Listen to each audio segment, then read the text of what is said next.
verifying your information. What are you doing here? This ain't the gym. What are you doing? Are we on? Okay. Where are we missing? Where's? Say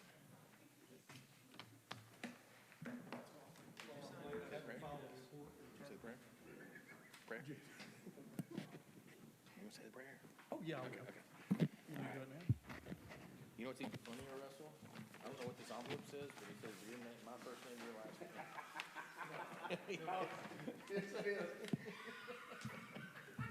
What does it say? Wiseman. This is employee benefit guy too. Sign him up for a whole bunch of We're stuff. cousins now. All right, good evening, everyone. I'd like to call to order this meeting for Monday, October 2nd, 2023. Everyone is present. For everyone to please stand for the opening prayer by Vice Mayor McKee, and please remain standing for the Pledge of Allegiance. Heavenly Father, thank you for this day that you have given us today. Be with each and every one of the ones on this board, that the decisions we make, dear God, will honor you and keep your hands upon our citizens in this town, our first responders, dear God, that we keep them safe and bring them back home each day. Be with us in this meeting now. In your name we pray. Amen. Amen. Elizabeth, will you lead us in the pledge, please? Pledge allegiance to the flag of the United States of America and to the republic for which it stands, one nation, under God, indivisible, with liberty and justice for all. Thank you. Please be seated.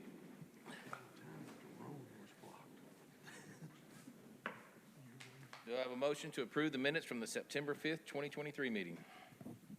Motion to approve. Motion by Mr. Biggs. Second.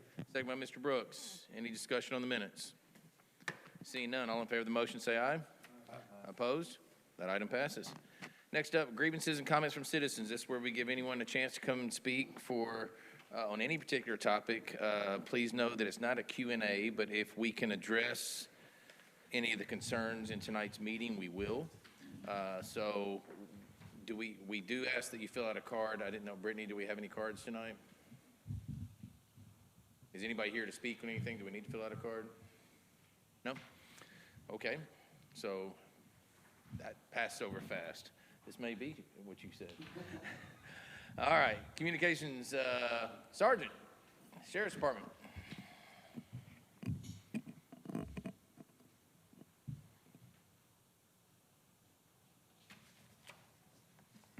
Even though you demoted me. No, I'm sorry, Lieutenant. Sorry. Sorry, Lieutenant.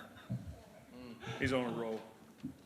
City of Arlington, I'm Lieutenant Brad Leslie, Shelby County Sheriff's Office. On your Arlington report, we're looking pretty good.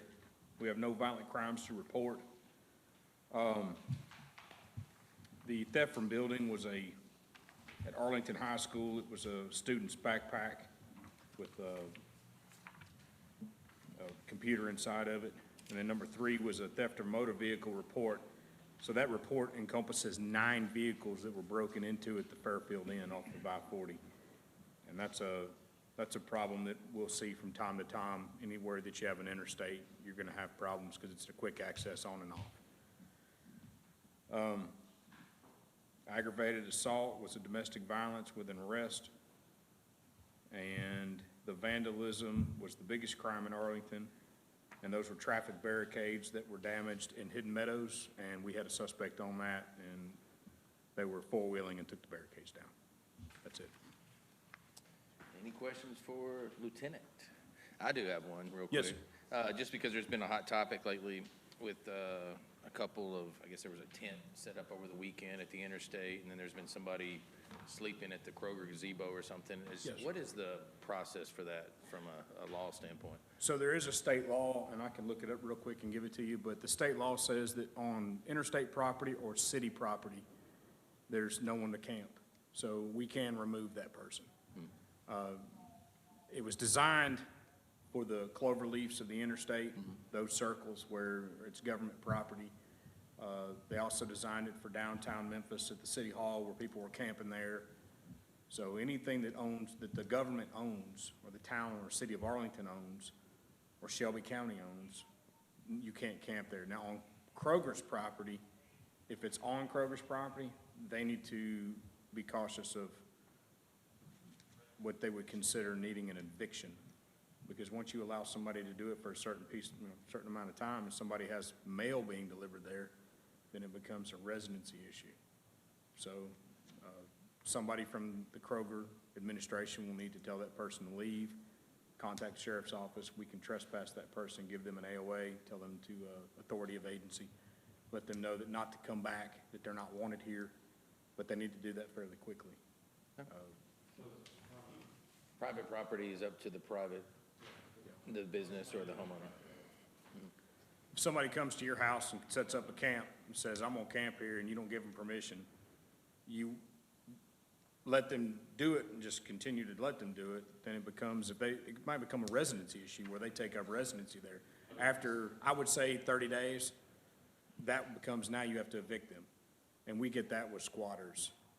And you have a piece of property that's abandoned, you don't know that it's there. There is a state law, it's an old state law that allows somebody to stay in a property for 7 years, and you don't contact them, or you don't have any contact with the owners. They don't check on it, and after 7 years, they can file a writ to have it taken over. But we rarely see that taking place. All right. Thank you. Any other questions? Thank you. Yes, sir. Sorry about the demotion. I'll try to get you a promotion next month. Checks out. Arlington Fire Department, Chief McMillan. Chief. Thank you, Mayor Board. For the month of September, Arlington Fire Department, our total responses were 98. EMS responses were 61. Fire was 37. We gave mutual aid 24 times, received it 6. Calls south of I-40, we had 20. And calls on I-40, we had 8. One special circumstance call, we did run mutual aid with Fayette County on the 29th on a 2-story house. They only had one company coming. We fell in right in behind, from what I understand, it wasn't there, fell in behind Galloway, and they had already had a line stretched. It was a one-room bedroom, second floor, and got knocked down pretty quick. So no injuries or anything like that. Other calls are limited manpower. We were on other calls one time during the month where the county had to actually run a call for us. Limited manpower, none. We had 26 inspections. Total house smoke alarm checks were 2. We didn't distribute any during the month. The special activities, all of our members completed Title VI training with the town. Both companies attended a 9/11 service at Arlington Elementary School. Truck 71B conducted a PR event at Advent Day School on 9/28. We had one member who completed their live fire training at Madison County Training Center on 9/30. So that's my report. Thank you, Chief. Any questions for Chief McMillan? And you did say, just so the board knows, we're down 1, but we've got some We're down, applicants. yes, that's correct. We're down 1 now. We had a young man leave too. But we have. He inherited a business, Okay. so. But we have several applicants to fill that spot, so. Yes, I know you guys like running at full we're look- complement, so. Yeah, we're looking again, yes. Okay. All right, thanks, Chief. Just a few announcements. Mrs. Howe, do you have anything you want to talk about? So next Wednesday is the Chamber Luncheon on October 11th. And today, David Kustoff got pulled back to Washington. They've canceled all of their October breaks. He was to be the speaker. So we are going to have a legislative update with Brent Taylor, and then 2 of Kustoff's folks are going to be in attendance that could also give an update from his office.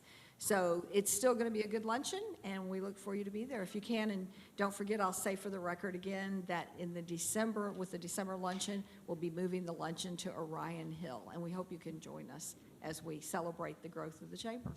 Yeah, it's gonna be great. Are you doing anything with the barbecue? My part's already done, yes. We exceeded as much as we've ever raised before. So Okay. we've exceeded the sponsorship dollars, and so I've handed it all off to Brian Thompson now. There you go. What weekend is that? That's 20, 20th and 21st. the UT Alabama game weekend. Yeah. That's an easy marker for a lot of people. And that happens to be, the 21st is the last Music on the Square this season. Oh, busy day. So That's the same night. it is the same, but the barbecue doesn't have an event at night, but you do have your football games, It but does it's, on Friday night. that's right. We got music Friday night. You have music Friday night, Barbecue. and then we got music Saturday night, and it's the last one, so we'll hope to see you at the square. Is that the last market on the square too? The 21st, I think so. First and third. Yeah, that is. So anything you want to talk about the barbecue, Harry? The barbecue, Brian takes care of most of it, but anyway, he wanted me to let everybody know, well, it's not him, but we do have one, Bordello's will be feeding all the town employees that night, and all the sheriff's department too, and, first responders. So you can come to the first tent right there, right across from the, stage, and there'll be, it'll be barbecue. Beef, you don't have to stay. You can go. I know. I know. Yeah, we're gonna be out in a few minutes anyway. You can go. Just a few announcements for me. Let's see. We have our quarterly mayor's meeting coming up next week during fall break. Everybody likes to schedule everything during fall break. Tanya. Just kidding. So. I know. It's always that. So no, we have a mayor's meeting that week. Kathy and I did meet with Doug McGowan a couple weeks ago with MLG&W about our upcoming street lights. We're hoping. I don't think. Do we have the contract still in place yet? Still not in place. Yeah, we're hoping that this will be around the latter part of December to come in and knock this out in a couple weeks and do the swap over. But it all depends on the contract issue, I guess. So That's on the streetlights. that's on the LED streetlights. Brought up last month, and I went and looked up at College Hill. If that's the ones we're gonna use, it's gonna be a blue tent. No, those aren't the ones we're using. The ones that. No, sir, that's old LED technology that seems to turn blue or purple. It's the same thing you have over at the elementary school when you leave tonight, with how purple the elementary school looks at night. No, sir, these lights are guaranteed not to turn that shape. I think it looks good up there, but I. No, don't it's know cool. how- It's a cool look, but that's not what the look you want all over town. No, and it's not probably a real safe look either. So, let's see. I think many of you know that we had the IDB meeting the other night, where they had first IDB in a while. They had started adopting some TIF policies and stuff, and there's nobody here to really make it funny. But there's no. I mean, I was going to make the official annual Halloween is on Halloween announcement tonight. Oh, It is on. It's on Halloween. It's on Halloween. Already gotten those phone calls. I know. I've gotten tagged in phone calls every year. Halloween is on Halloween. Don't even have the media here to report that. Jeez. Any other announcements from anyone up here? I just had a question. Okay. Because you brought up Market on the Square. Is that, the last one is when? The third Saturday in October Is that? for the year. Yeah, so, has the schedule changed as far as, is it every Saturday or is it No, changed? it's first and third. Okay, It's been and it on used to yours. be every Saturday. That was last year. This year it went first and third Okay.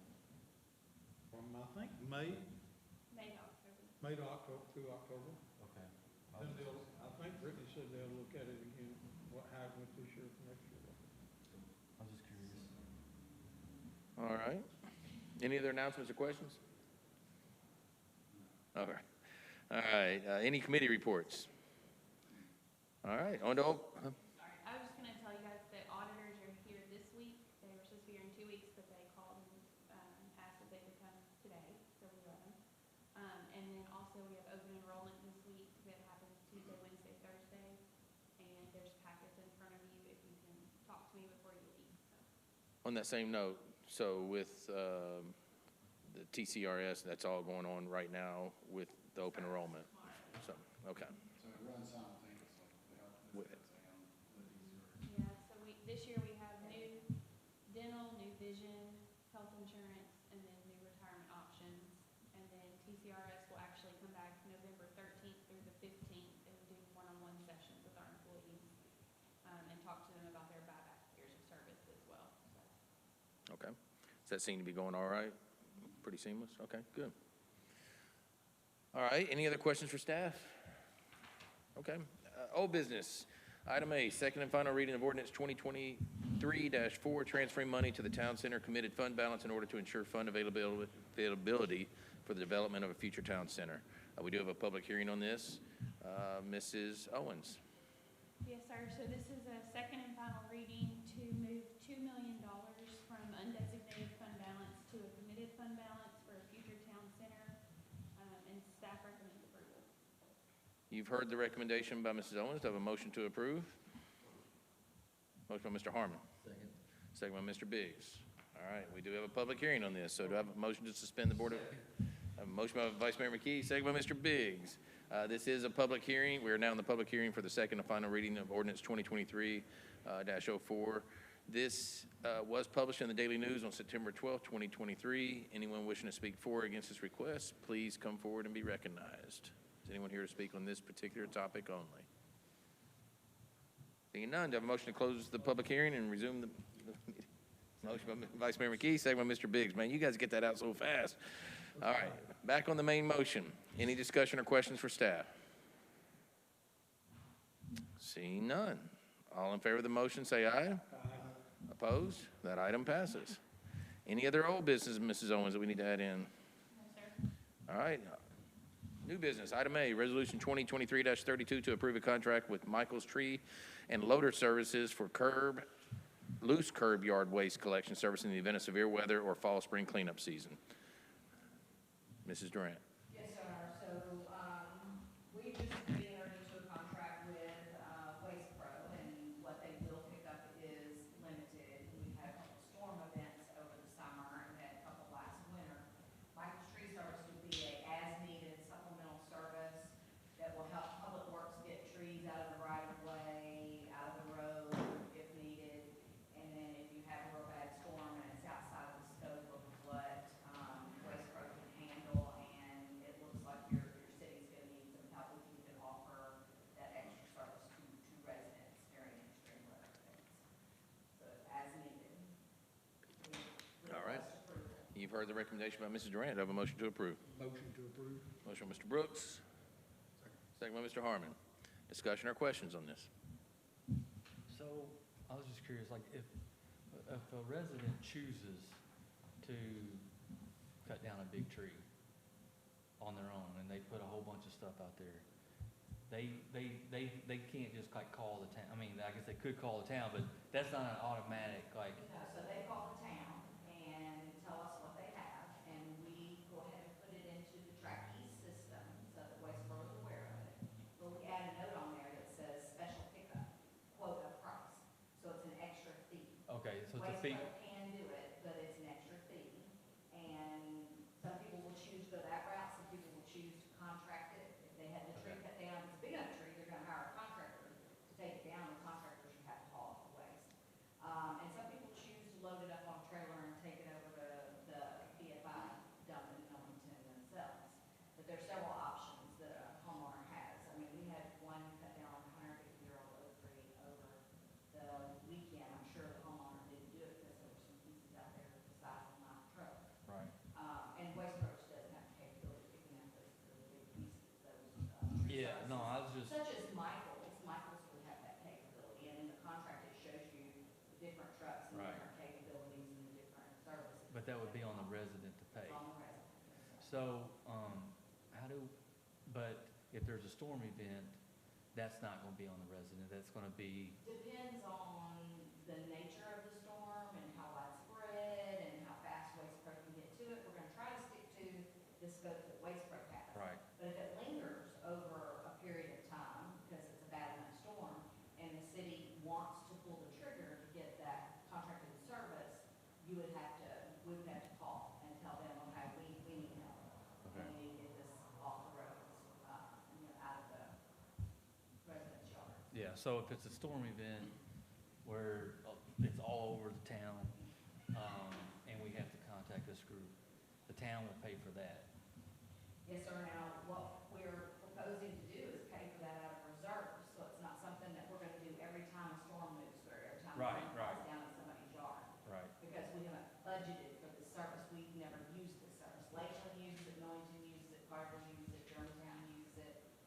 We gotta get in the habit of budgeting some money for that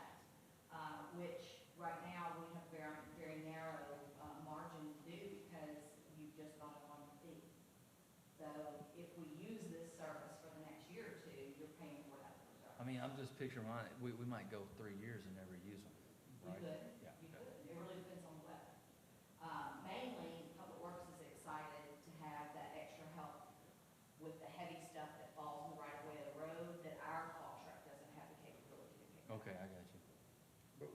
But one of the things you were discussing, if it was a widespread storm, you know, we gon' just like this time, we gotta be a little patient too, because it can't all be moved at one time.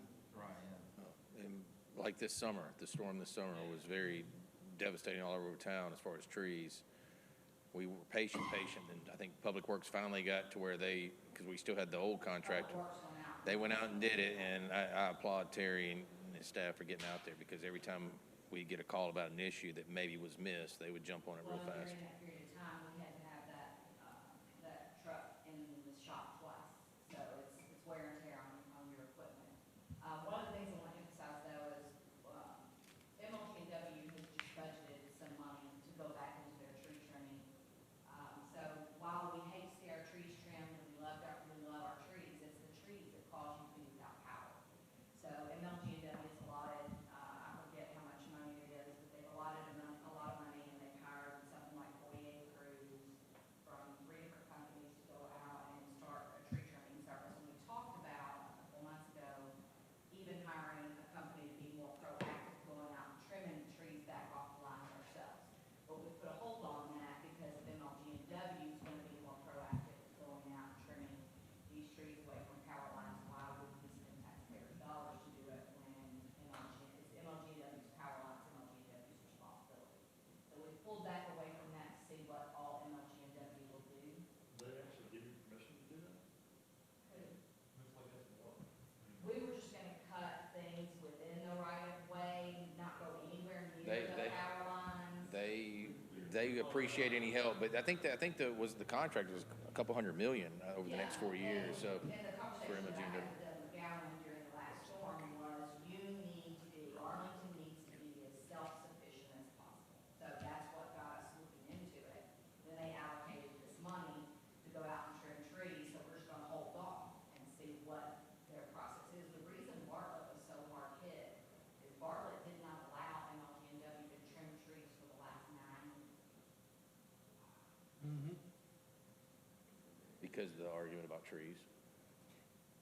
But if you look at the town of Arlington right now compared, even now, some of the places, other municipalities still got piles of them everywhere. You go to Millington, you go to Shelby Forest, and in areas of Bartlett. North I-40 MLG&W's been very good about cutting in Arlington, and yes, it's a hassle for us to explain to people that they have a right to do that. South of I-40 is where we had all the hurt, and that's where they've got to get better, south of I-40. Massive tangled power lines south of I-40. Any other questions or comments? All right, seeing none, all in favor of the motion, say aye. Aye. Opposed?